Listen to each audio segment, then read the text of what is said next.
If the line spacing in a paragraph seems uneven, it may be the result of different character sizes. In this quick tip, you discover how to make sure that every line is the same height.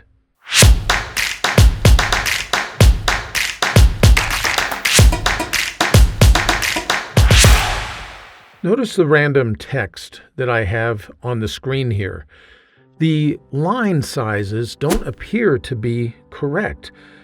Not all the lines in the paragraph appear to be the same height. Well, this is probably because the line spacing option that you're using for the paragraph is set incorrectly. All you need to do is put the insertion point within the paragraph that you want to affect.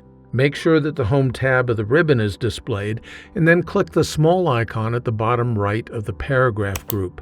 That displays the paragraph dialog box. On the Indents and Spacing tab, there are a number of different controls, but you want to pay attention to the line spacing drop-down list here. Chances are good that this is set to something like single, like you see on the screen.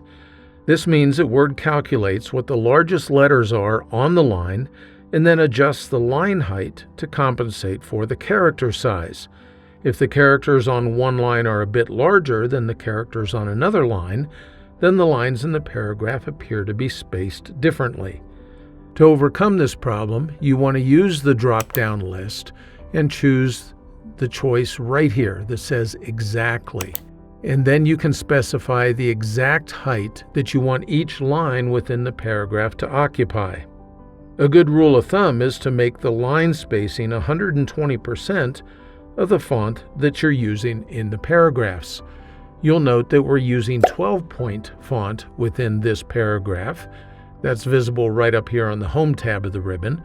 And so if we want to use 120% of that, all we would do is set this exact size to be 14 points, just like that. And when I click on OK, you can see that the paragraph looks evenly spaced now throughout all lines of that paragraph. I hope this helps you understand how you can make your paragraphs look better. Thanks for spending a few minutes with me today.